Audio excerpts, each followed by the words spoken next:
sur cette conférence. Le sujet du jour, la prévention des TMS. Alors j'ai le plaisir d'accueillir à mes côtés Romane Repessé. Je vais lui laisser la parole, elle va se présenter.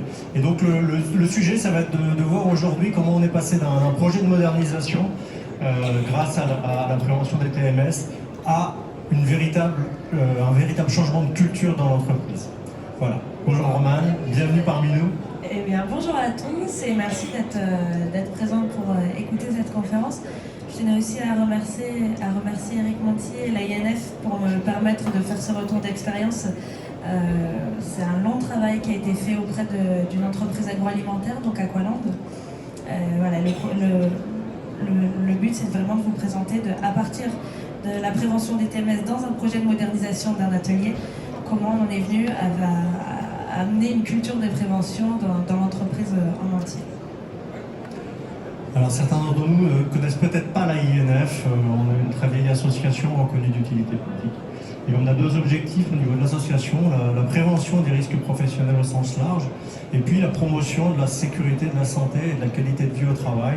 Entre les deux, je ne sais pas si vous voyez bien la différence. D'un côté, on va parler uniquement des risques, la prévention des risques. De l'autre côté, on va essayer de montrer aussi qu'en prenant en compte cette prévention des risques, on peut aller beaucoup plus loin. On peut aller sur l'engagement des collaborateurs, on peut aller sur l'image employeur.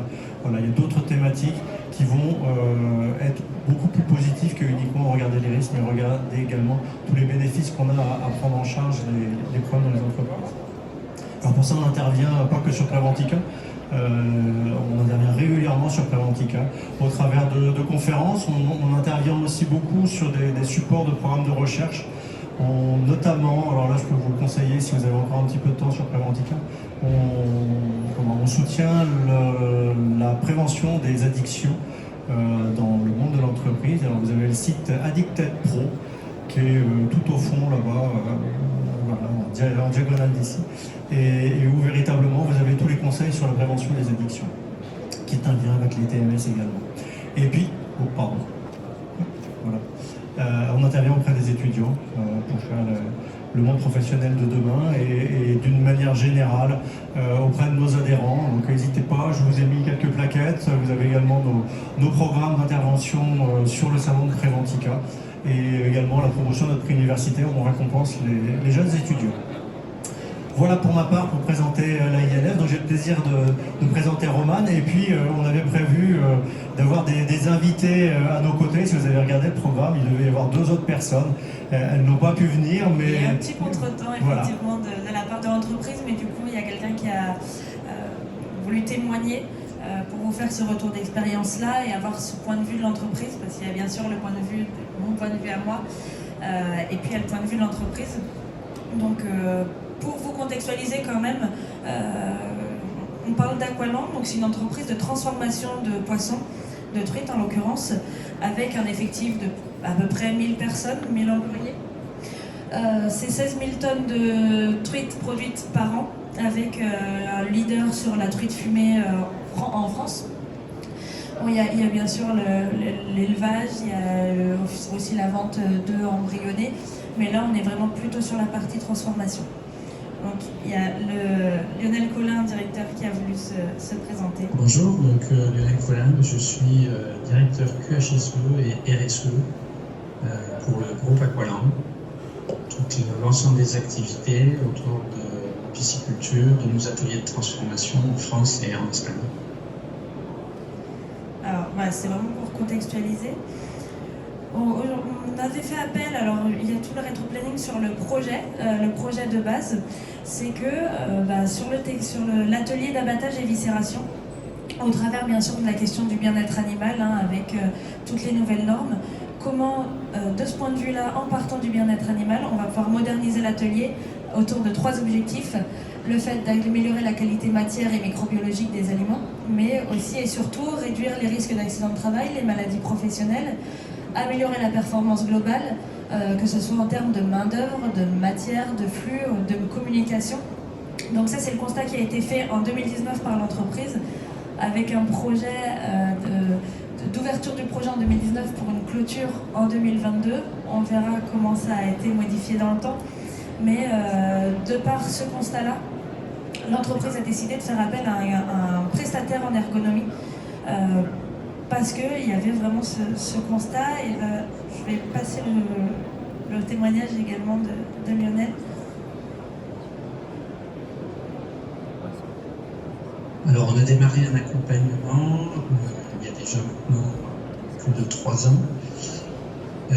Cet accompagnement s'inscrivait dans notre démarche de progrès, dans notre politique de déploiement de notre responsabilité sociétale, tout simplement.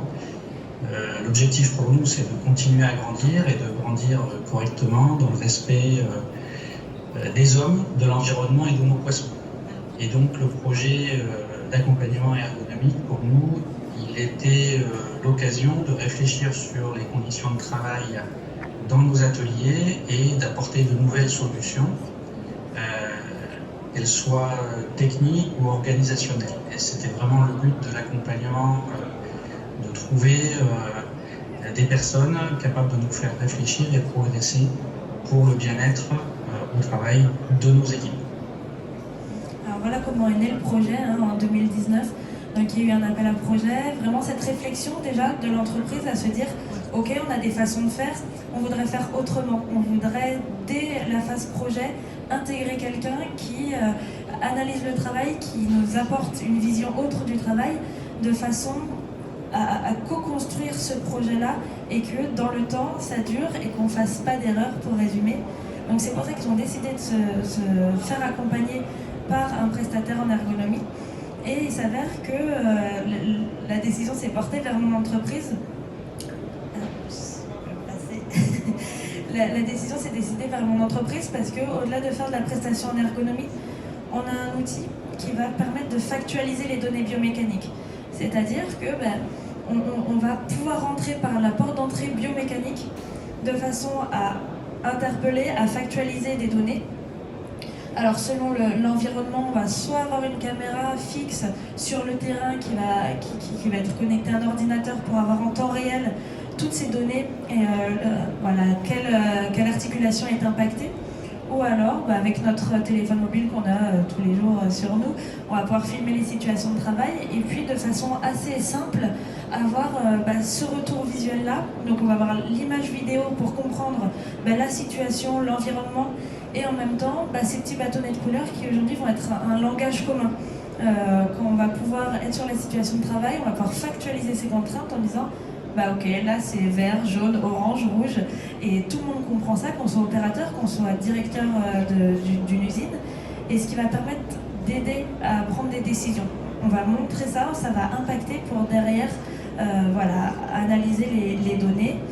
Donc on a ces outils de captation là, et derrière on va avoir aussi une plateforme d'analyse. Attends, juste, j'insiste très, très fortement sur ce point-là, parce que on a vu la volonté de la direction, la première chose, c'est une volonté d'une direction, on ne peut pas engager ce genre de démarche sans cette volonté, et en même temps la volonté d'impliquer les gens. Et grâce à des outils, il y a plein d'outils qui existent, on peut prendre une feuille, faire un relevé en observant, à l'ancienne je dirais, pour faire la prévention des TMS. Et puis il y a des outils qui permettent en même temps la communication avec les équipes, qui permettent de leur montrer comment ils font réellement, et les faire participer sur l'analyse, leurs mauvais gestes, les gestes qu'ils font alors qu'ils ne pensent pas les faire, et puis mettre en plus en couleur, c'est-à-dire leur montrer à quel moment ça devient dangereux pour eux, à quel moment il faudrait commencer à travailler, à réfléchir quand il va se pencher par exemple. Voilà. Et donc c'est vraiment un outil extrêmement participatif, et il y a vraiment ce point-là qui est très important pour le succès d'un tel projet. Le fait de pouvoir avoir des données que tout le monde peut partager, que tout le monde peut visualiser, que tout le monde peut comprendre, je ne crois pas besoin d'explication. Tout le monde a compris ce qui se passe. Effectivement, c'est ce que je disais, le langage commun, ça permet d'avoir un point d'ancrage où tout le monde comprend et qui réunit tout le monde autour du projet. Donc là, pour effectivement factualiser les contraintes, mais aussi discuter autour du travail, autour des modes opératoires, on va pouvoir discuter autour d'une base qui est la vidéo. Cette vidéo, elle est analysée grâce à une plateforme également qui vont permettre, on va avoir un premier niveau d'analyse sur les téléphones grâce aux petites vidéos, mais on a aussi en fonction du besoin qu'on a et de la finesse de l'analyse qu'on va devoir mettre dans notre projet, se dire ok, qu'est-ce que je veux faire? Cartographier mes postes, quel est le poste le plus contraignant? Dans ce poste le plus contraignant, je fais plusieurs tâches. Quelle est la tâche la plus contraignante? Est-ce que c'est une articulation en particulier plus touchée qu'une autre? On va pouvoir vraiment affiner son analyse en fonction du besoin, et ça on le fait dans un deuxième temps sur la plateforme d'analyse. Ce qui permet derrière d'éditer des rapports assez simples, encore une fois, visuels, ludiques et compréhensibles par tous.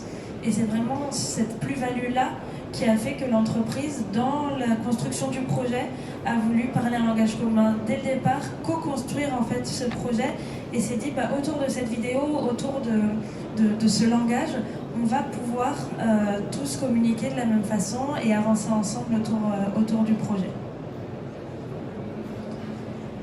Pour vous expliquer un petit peu le projet et vraiment le vulgariser au maximum, on passe de 5 opérateurs qui effectuent 5 tâches bien distinctes. Donc ça, c'était l'actuel au moment du projet. Et le but, c'était vraiment d'avoir un opérateur en entrée de machine, une machine qui va effectuer les tâches les B, C, D, E, et un opérateur en sortie de machine qui va uniquement contrôler la matière. Pourquoi on a eu ça?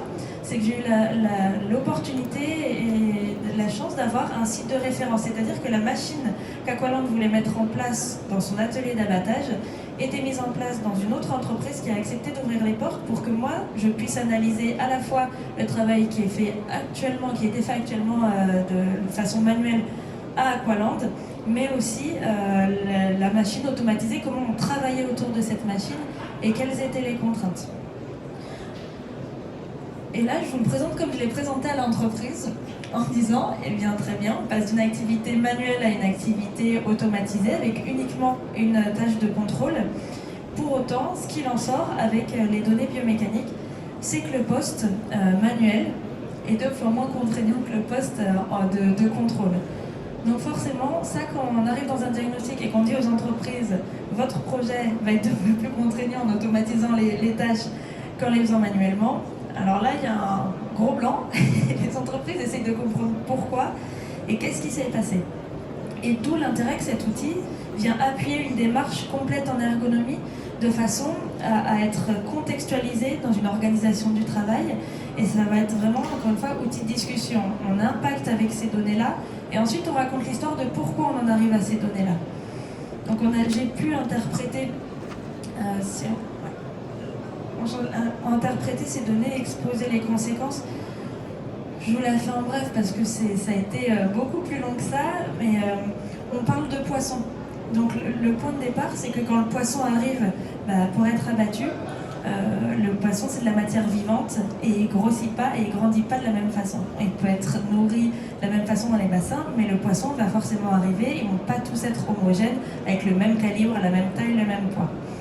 Donc il y a un premier déterminant, c'est que on va avoir une hétérogénéité des lots de poissons.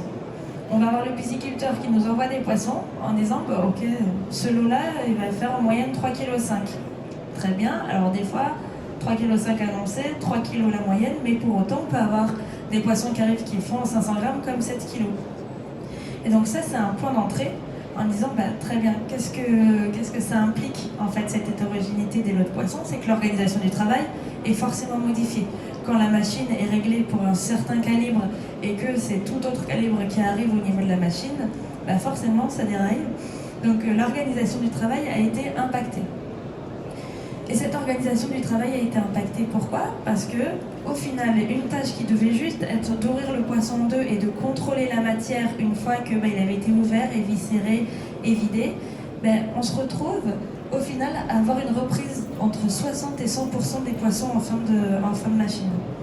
Ça implique quoi? Ça implique qu'une tâche qui a été faite manuellement toutes les 2 secondes, avec une tâche bien précise, j'ouvre le poisson, j'attends 2 secondes, j'ouvre le poisson, et la personne qui était juste en contrôle devait à la fois contrôler, prendre son outil, retirer de la matière entre 60 et 100% des poissons, et des fois il fallait réouvrir le poisson, enlever la matière. Donc il y a vraiment beaucoup de poissons, beaucoup de tâches qui étaient à reprendre, ce qui fait que ce qu'on faisait en 2 secondes, ben maintenant, on a des temps de cycle de 6 secondes, puisqu'il faut réouvrir le poisson, il faut enlever la matière, mais pour autant, le poisson arrive toujours toutes les 2 secondes.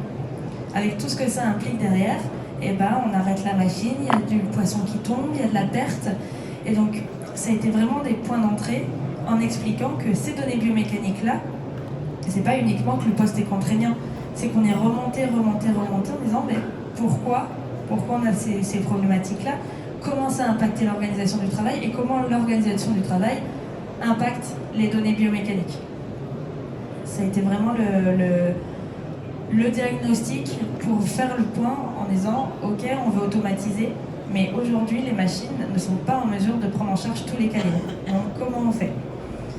Moi, ce que je vois dans cette expérience qui est très intéressante, c'est justement le fait de pouvoir comparer des solutions et pouvoir dire la solution, c'est pas forcément la bonne solution, il y a quelque chose, mais il y a encore des choses à améliorer autour et faire partager cet avis-là, de se donner le droit à l'erreur collectivement en pensant qu'on va améliorer, puis au final on n'améliore pas toujours, même avec les mêmes meilleures intentions, parce que je suppose qu'au départ ils voulaient vraiment faire mieux, ils pensaient vraiment que ça allait faire mieux, et au final le fait de mesurer, ça valide pas les choses et ça permet d'aller encore plus loin. Et ce genre d'outil permet justement cette mise à plat des résultats et pouvoir reprendre le travail et atteindre le réel objectif de l'entreprise. C'est là où l'entreprise m'a beaucoup aidé aussi, parce que quand on pose un diagnostic comme ça, c'est assez compliqué à entendre pour une entreprise qui a déjà investi un projet autour de 3 millions d'euros en disant on va moderniser, on va faire ci, on va faire ça, et puis au final j'arrive en disant attention, ça va être plus contraignant, il va y avoir des arrêts de lignes, c'est difficile à entendre. Donc là il se passe aussi un temps où les entreprises ont besoin de comprendre, de se poser les questions, de se réunir entre les différents services en disant d'accord, qu'est-ce qu'on fait? Et là, Aqualand s'est dit, on est dans une démarche participative, on a fait appel à un ergonome dès le départ pour justement, au cas où il y ait ces problèmes, et ils se sont dit, très bien, on repousse le projet, c'est un projet, on va dire pour les 30 prochaines années, ce sera cette ligne-là pour les 30 prochaines années, on préfère repousser le projet et revoir dès le départ la conception, plutôt que d'aller dans le correctif. Donc ça a été une démarche hyper importante, la façon de faire. Et puis on a du coup créé des groupes de travail. Donc ça a été le point de réussite aussi du projet, c'est-à-dire que les groupes de travail ils ont été initiés par Aqualand. On a laissé le temps aux opérateurs, on s'est réunis beaucoup de fois et on était toujours dans cette démarche de co-construction du projet. Et puis bien sûr, cette construction sociale et la dimension sociale du projet a fait que c'était une réussite, puisque dès le départ, les opérateurs étaient impliqués, ils ont compris où on allait, ils ont compris pourquoi on y allait, et puis surtout, ils se sont sentis écoutés. Donc dans ces groupes de travail, qui ont été longs et fastidieux, ça a créé aussi des espaces de dialogue. C'est-à-dire qu'on venait autour de cette table pour parler de son travail, pour parler de son mode opératoire, comment il y avait des variabilités, tiens, la ligne est conçue pour un tel calibre, mais il se passe ça, il y a des poissons hors calibre, il y a des gros poissons, il y a des poissons malheureusement qui arrivent morts, mais qu'est-ce qu'on en fait? Et on a pu discuter de tout ça qui n'avait pas été dimensionné par l'équipe projet, parce que bien sûr, l'activité réelle, l'équipe projet ne la connaît pas forcément, ils viennent sur le terrain, mais c'est le fait d'avoir toutes les dimensions, les personnes qui sont expertes du terrain et expertes en projet, qui vont pouvoir faire encore une fois cette réussite de projet. Donc on a pu faire ces groupes de travail. Donc là je vous donne un exemple avec la gestion des poissons morts, avec aujourd'hui qu'est-ce qui est fait, par qui, à quel moment, comment. Après on s'est projeté en disant demain qu'est-ce qu'on va faire pour reconnaître ces poissons, à quel moment, ce qu'il faudra faire, qu'est-ce qu'on envisage, et puis les problématiques ou ce qu'il y a à redéfinir. Donc après, on faisait ce cahier des charges-là, qu'on envoyait à l'équipe projet, puis on faisait des allers-retours. Et puis ces groupes de travail ont intégré absolument tous les opérateurs qui travaillaient sur la ligne, c'est-à-dire les opérateurs de production, mais aussi les opérateurs de maintenance, les opérateurs de nettoyage et le service qualité pour assurer aussi les normes qualité. Mais ces groupes de travail, c'était vraiment des espaces de dialogue de façon à exprimer les besoins opérationnels. Ok, nous, dans ce projet, on a besoin de ça. Quand on se projette, on aura besoin de ça. dans notre activité. On a cette variabilité-là, donc on met en lumière aussi son activité et son expertise autour de la production.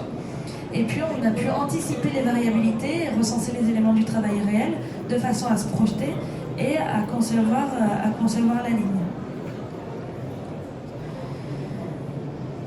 L'entreprise m'a autorisé à vous diffuser ces résultats de groupe de travail sur plan. Donc le résultat de ces groupes de travail, ça a été qu'on est passé du avant, ce que l'équipe projetait sur la modernisation de l'atelier, à après. Alors forcément, après, vous voyez qu'on a anticipé beaucoup de choses, que les variabilités, une fois qu'on les intègre, forcément, il y a beaucoup de convoyeurs en plus. Les convoyeurs qu'il faut aussi dimensionner d'un point de vue budget, parce qu'un convoyeur en plus sur une ligne, c'est du budget en plus. Mais pour autant, ces groupes de travail ont été validés par les opérationnels en intégrant aussi l'aspect formation qu'on néglige parfois, en pouvant se mettre en binôme sur les postes de travail de façon à pouvoir former quelqu'un sur ce poste. Donc on est passé d'un projet assez linéaire à beaucoup de convois entre ce qui passe en calibre dans la machine et ce qui passe hors calibre en éviscération manuelle. Il y a beaucoup de choses à dire. D'abord, ce qui est intéressant, c'est la méthode. C'est-à-dire que c'est une approche ergonomique basée à la fois donc sur des vidéos, la captation de mouvement, qui apporte quelque chose de simple, factuel, facilement partageable avec les équipes pour comprendre déjà le travail. Et puis, c'est pas tout. Ça fait pas tout, c'est l'œil de l'ergonome et son savoir-faire qui derrière interprète peut aller beaucoup plus loin, voir des choses que nous, même si on travaille depuis longtemps sur la ligne, on ne voit pas, et qui arrive aussi à se projeter sur des nouvelles lignes, des nouveaux projets, qui permet d'anticiper certaines choses. Donc je dirais cette approche à la fois captation vidéo mouvement plus analyse ergonomique qui apporte beaucoup. Ça c'est le premier élément.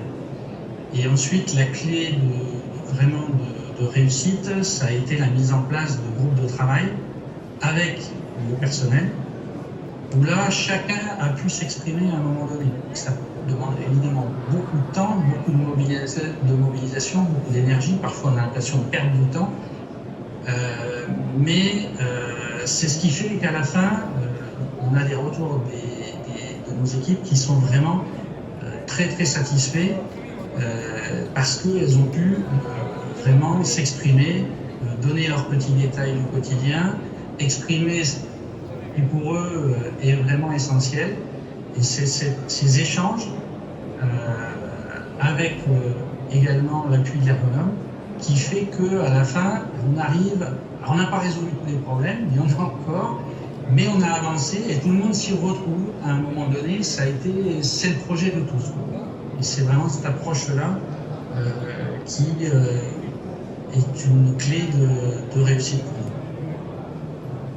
nous. Alors, je confirme que les groupes de travail, ça reste la meilleure des choses à faire pour impliquer les gens. C'est vrai que ça peut être difficile aussi à entendre dans une entreprise en disant on met ça en stand-by, on a besoin de sortir 10 opérateurs de la ligne pour travailler autour du projet, on a besoin de les sortir une fois, 2 fois, 3 fois, 4 fois. Donc il y a tout un accompagnement pédagogique autour de ça. Il y a beaucoup de communication à faire autour des différents services parce que forcément les différents services ont aussi besoin d'entendre dans un projet ce qui les touche.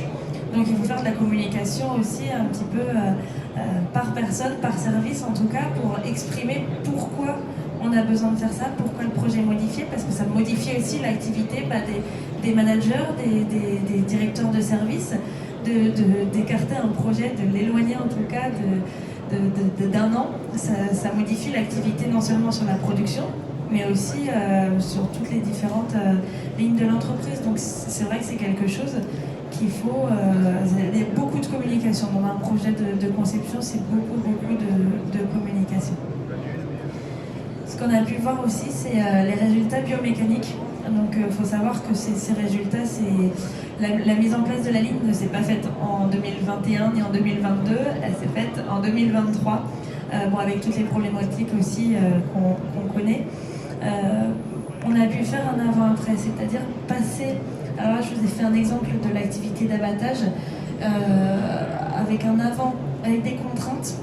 On revient en fait, on a fait la boucle, on avait des contraintes biomécaniques, on a expliqué pourquoi, et maintenant qu'on a transformé la ligne, on a ces retours-là aussi au niveau des contraintes biomécaniques. C'est-à-dire qu'on est en mesure de dire à l'entreprise, voilà, on passe d'une activité manuelle avec de la rotation du tronc, avec du port de charge, avec les poissons, des sollicitations des poignets, un rythme, une répétitivité soutenue, à un poste où il y avait à peu près 80% de contraintes, donc au niveau global du corps, à une activité qui va être beaucoup moins manuelle, donc automatisée, l'abattage se fait de façon automatisée, et on a beaucoup moins de sollicitations au niveau du tronc, au niveau des poignets. Il y a une compensation, effectivement, quand on est sur un poste visuel, et bien forcément derrière il y a plus de charge mentale puisque le contrôle visuel fait que il y a de l'activité mentale, donc ça c'était pas à négliger non plus. Après, je ne peux pas tout vous expliquer, mais l'abattage il ne fait pas qu'abattre, il va aller décharger les camions, donc ce qui permet aussi de soulager cette charge mentale. Donc on a pensé au flux humain, au flux de poissons, comment c'était organisé pour que l'attention cognitive au niveau des poissons, on puisse rester sur de la qualité pour détourner l'attention parfois pour aller faire autre chose et revenir pour soulager cette charge mentale. Donc on a pu avoir ces résultats avant-après d'un point de vue biomécanique, ce qui soulage aussi aujourd'hui les entreprises, l'entreprise et les dirigeants qui ont attendu la fin du projet pour expliquer, aujourd'hui vous avez investi, vous avez attendu, on a co-construit dans l'entreprise, mais par contre, quand on connaît le coût d'une maladie professionnelle, quand on connaît le coût de l'absentéisme, et là qu'on voit qu'on a aussi le poste, ça valait le coup, et aujourd'hui, c'est les retours qu'ils en font. On a la chance aussi d'avoir des résultats chiffrés en termes d'absentéisme et les retours opérateurs. Donc on a pu avoir vraiment un avant-après complet. On constate une réduction de l'absentéisme en global dans l'atelier, avec une réduction de 50% des accidents bénins, donc ce qui n'est pas négligeable, et aussi, mais et surtout, une amélioration du climat social. Ce qui fait que dans tous les cas, on reste sur de l'activité manuelle, sur une activité de production, on va avoir des contraintes biomécaniques. Le but, on a toujours des contraintes dans le travail, c'est de faire pencher la balance avec ce qui va. Et quand on a beaucoup d'activités manuelles aussi, ce qu'il faut pencher la balance, ça peut être le climat social. Le climat social, c'est vraiment un facteur pour améliorer la qualité de vie au travail. Et puis là, aujourd'hui, on a un climat social qui s'est amélioré parce qu'on a co-construit ensemble, on a discuté autour du projet, on a discuté autour du travail, et on crée des collectifs de travail qui aujourd'hui font pencher aussi la balance. Et puis on a une amélioration de son propre rapport au travail. Et là, je laisse aussi Lionel en parler mieux que moi. Les retours, ils sont multiples, ils sont très positifs. Sur les chiffres, c'est pas toujours évident. La ligne a démarré progressivement depuis un peu plus d'1 an. Mais on constate déjà une accidentologie réduite. Les accidents bénins aussi réduits de moitié. Donc ça, c'est des premiers chiffres très concrets. Et puis, on a surtout des échanges, des retours très positifs de personnes qui sont sur la ligne, qui sont chez nous depuis parfois plusieurs dizaines d'années, et qui nous disent, voilà, notre métier il a complètement changé, et c'est très satisfaisant. Les mouvements, la pénibilité a été réduite, ils le ressentent, ils l'expriment. J'ai en souvenir le témoignage de personnes qui sont pas loin de la retraite et qui nous disent ça va vraiment me permettre de tenir le coup jusqu'au bout parce que voilà, mon métier a changé. Aujourd'hui, je le vois bien, je le sens bien. Les efforts ont été vraiment réduits et ces personnes-là sont vraiment soulagées et très satisfaites. Voilà, donc c'est les chiffres, mais c'est aussi le retour humain des équipes qui fait que c'est très très encourageant et très satisfaisant pour tout le monde. Alors, on a des retours humains. Alors moi, c'est le plus beau retour que j'ai pu avoir sur mon travail avec une opératrice qui m'a dit je pensais pas pouvoir finir ma carrière chez Aqualand, je me suis fait opérer des 2 épaules, je pensais être inapte, et puis depuis ce projet, je sais que je vais finir ma carrière ici, et c'est tout ce qui comptait pour moi. Donc voilà, c'est ce que disait Lionel, il y a les retours biomécaniques, il y a les retours sur plan, mais il y a aussi et surtout les retours humains, avec ce que je vous disais, un collectif de travail qui a été vraiment induit, impliqué depuis ce projet-là. Et là, on peut vraiment parler de tous les avantages qu'il y a à travailler sur la prévention des risques. On a vraiment un cas d'école de travailler sur les risques. On a ouvert à bien d'autres choses et à améliorer l'ensemble des conditions de travail. L'absentéisme, la satisfaction des collaborateurs, la pénibilité au travail, tous ces sujets-là ont été traités grâce et autour de ce projet, grâce à une dynamique qui a été créée, grâce à un outil d'un côté, à un projet qui a été voulu par la direction, et puis par l'implication et les allers-retours aussi, il ne faut jamais l'oublier. Ça n'a pas été un chemin en ligne droite avec on dit ce qu'on va faire, on le programme et on le mesure, c'est bon, tout est bien. Non, il y a des allers-retours, il y a du travail, il faut communiquer, il faut accompagner le changement aussi. Le fait d'impliquer les gens va permettre de les accompagner dans le changement. Tu as parlé de l'accompagnement des managers, de l'accompagnement des opérateurs également. Je pense que le rôle d'un expert aujourd'hui, il n'est pas uniquement de donner son expertise, mais il est surtout de guider et d'influencer pour que le résultat soit obtenu grâce à l'effort de tout le monde. En fait. Je te laisse terminer sur la culture de prévention. Alors, comment on est venu de passer de ce projet justement de modernisation à cette culture de prévention? C'est qu'il y a eu une ouverture du dialogue. Voilà, de ce projet de conception, on s'est dit le dialogue est quand même hyper important, la co-construction, la construction sociale, le fait d'impliquer ces opérateurs. Donc il y a eu une vraie remise en question en fonction du fonctionnement de l'entreprise, en se disant en fait les opérateurs c'est central dans un projet et il va falloir qu'on les implique. Donc il y a eu vraiment cette prise de conscience après ce projet-là. Et du fait, la démarche s'est étendue, donc la dynamique était impulsée sur les différents ateliers. On parle d'une dizaine d'autres projets qui ont été menés dans cette entreprise. Donc tous les ateliers ont eu droit à un diagnostic, comment on va pouvoir améliorer, impliquer aussi, encore une fois, les opérateurs des différents ateliers pour impulser cette dynamique sur les différents ateliers. On a pu mettre en place le pilotage des groupes d'échange sur les pratiques. Donc, moi, je reste extérieure à l'entreprise, donc quelqu'un a été formé en interne. On a pu diffuser et créer ces groupes de discussion au sein des différents ateliers. On voit sur le rétro-planning, ça s'est pas fait en 2 mois non plus. On parle de 3 ans de collaboration pour arriver à cette culture de prévention. Et puis, au fur et à mesure, on a commencé à modifier cette culture de prévention. On a eu une transformation des représentations et le développement des pratiques sécurité au sein des collectifs de travail. C'est-à-dire que la vidéo sert aussi pour la sécurité, sert à discuter de son travail, sert à discuter de son mode opératoire. Et puis c'est devenu tous les ateliers sont passés. Ils ont connu l'outil, ils ont connu le fait de libérer la parole sur son travail, de s'ouvrir.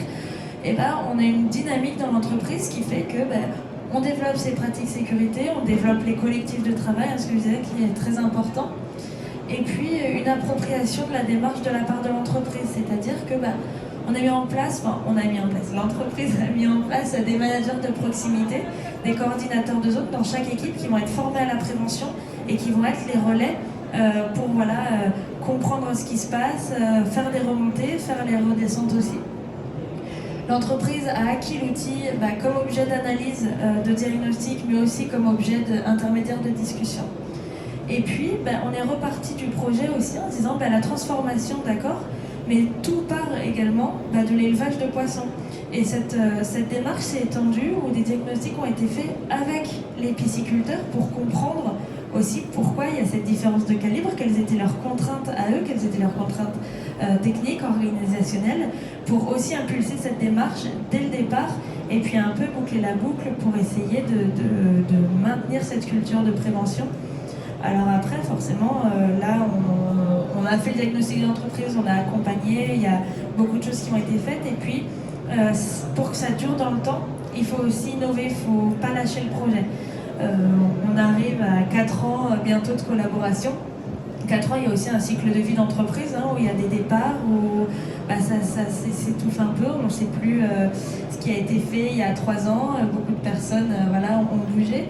Et le but, c'est de maintenir en fait cette dynamique en innovant, en faisant des ateliers de sensibilisation, en formant, en faisant des formations aux nouveaux managers, en suivant les projets qui ont été initiés depuis 3 ans, en ayant une continuité et puis en essayant de passer aussi en interne les compétences de façon à ce qu'ils soient de plus en plus autonomes sur leur culture de prévention.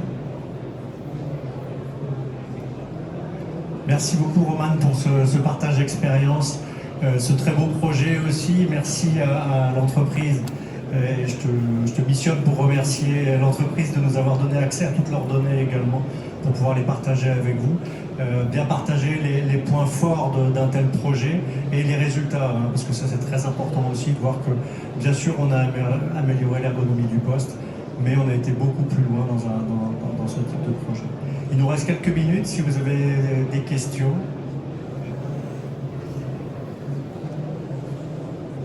Alors, je vais être le premier à poser une question, Romane. Les opérateurs, le fait d'être filmés, ils ont pris ça comment au départ? Alors le fait qu'il y ait un film, il y a forcément toute une pédagogie autour aussi. On n'arrive pas sur le poste en disant « Bonjour, je suis ergonome, je vais vous filmer ». Donc ça fait partie de la construction sociale de l'intervention et de l'acceptabilité des opérateurs. Je suis allée sur leur poste, je leur ai dit que c'était à eux de m'apprendre le travail. Donc j'ai d'abord observé, j'ai construit une relation de confiance avec ces opérateurs-là, j'étais externe et en me disant on va s'aider, on va essayer de comprendre ce qui se passe quand vous travaillez et du coup je vais venir vous filmer avec votre accord pour comprendre les différentes gestuelles et c'est très bien passé mais ça reste une construction. Je ne leur ai pas imposé le film, j'ai construit avec eux le fait que filmer ça allait aider dans la construction du projet. Si quelqu'un a une question?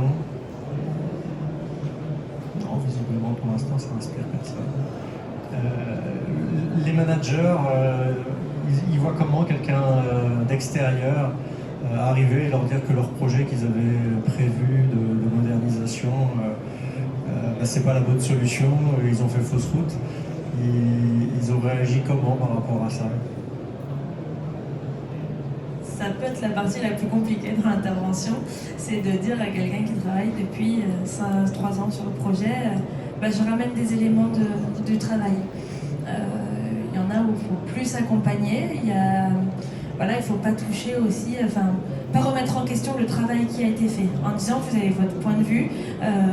Moi ce que je fais c'est de ramener des éléments du travail pour qu'on construise ensemble.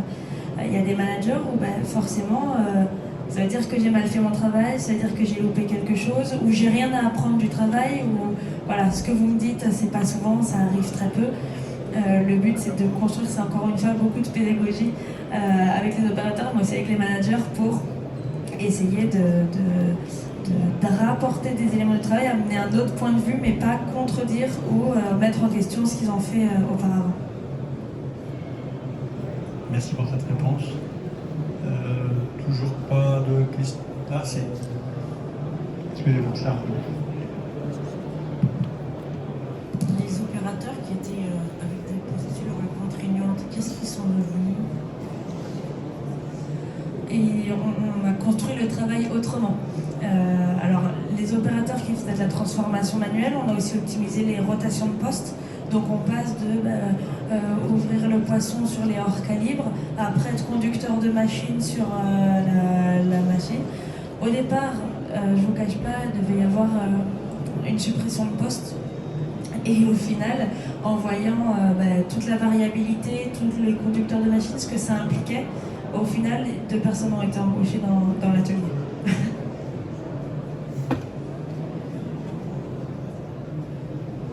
Bonjour.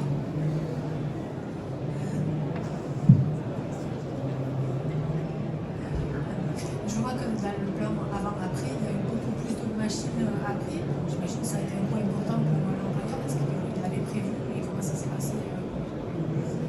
C'est un coût qui n'a pas été prévu du tout, donc forcément quand on arrive responsable de projet avec 2 machines en plus, un convoyeur, tout de suite ça peut être compliqué. Et pour autant c'est encore une fois dans l'accompagnement. Oui, ça va coûter plus cher au moment du projet, mais ce que derrière on va rattraper en termes de coûts sur la santé, en termes de maladies professionnelles, ça vaut bien plus que ce qui a été investi.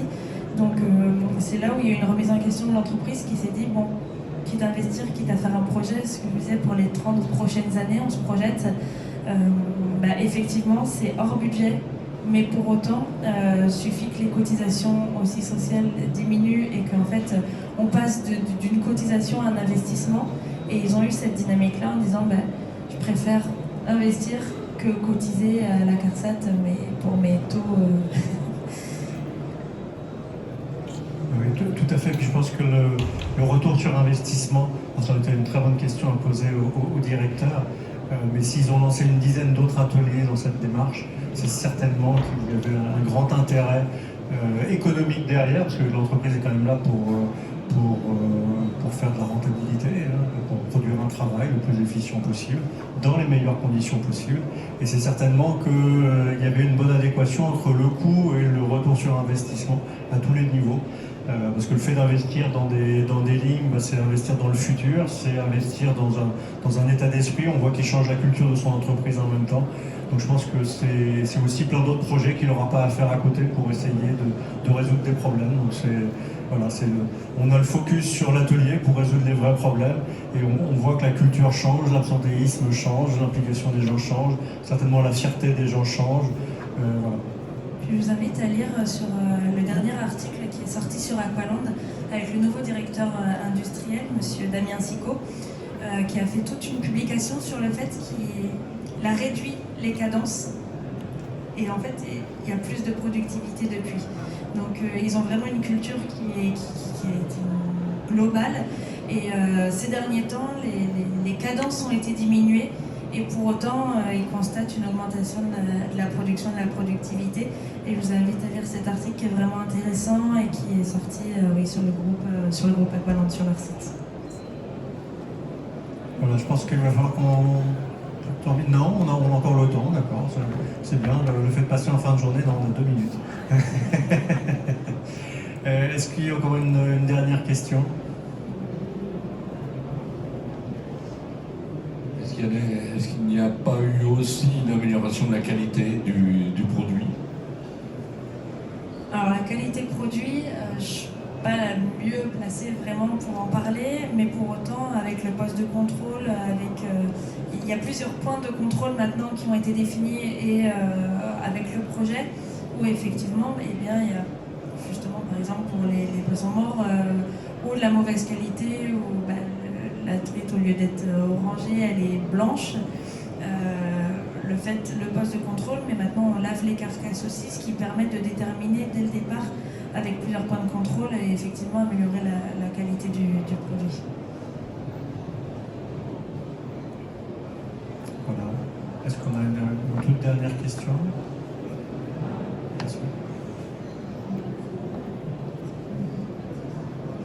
D'après ce que vous racontez, on perçoit au niveau de la direction une grande ouverture, et je veux dire à la fois se remettre en question, et puis par rapport à l'aspect prévention, l'aspect santé au travail, TMS.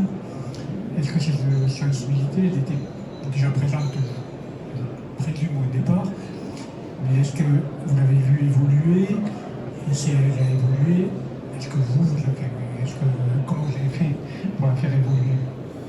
Alors effectivement, dès le départ, il y avait une sensibilité, puisque généralement les entreprises font appel à un ergonome pour valider quelque chose qui ne peut plus bouger vraiment. Là, ils se sont dit dès le départ, on va essayer de construire, Et quand je parle de construction sociale, ça ne se fait pas qu'avec les opérateurs, ça se fait aussi avec l'ensemble des managers. Et ça a été un long travail, encore une fois, de confiance et de comprendre aussi mon rôle. Encore une fois, c'est pas ni inspecteur du travail, ni de remettre en question ce qu'ils ont fait, mais qu'on avance ensemble pour atteindre un objectif commun. Et en comprenant ça, tout l'accompagnement s'est fait auprès des opérateurs, mais aussi auprès des managers, où là, l'ouverture d'esprit s'est faite en disant, ok, il y a le projet, il y a ce qu'on a fait, et puis il y a un point de vue neutre, extérieur au travail, qui nous apporte. Elle n'est pas là pour brider ou pour remettre en question ce qu'on a fait, mais pour compléter. Et donc, il y a eu pas mal de communication aussi de la part de Lionel Collin et des accompagnants pour dire on va faire ça ensemble et c'est un complément à ce que nous on fait. Donc, ça a été très bien perçu et avec le climat de confiance qu'on a pu instaurer, on en arrive à des résultats assez parlants. Je regarde toute l'assistance. Aucune question pour l'instant. Un grand merci à vous tous d'être venus nous écouter. Un grand merci à Romane d'être venu partager ce projet.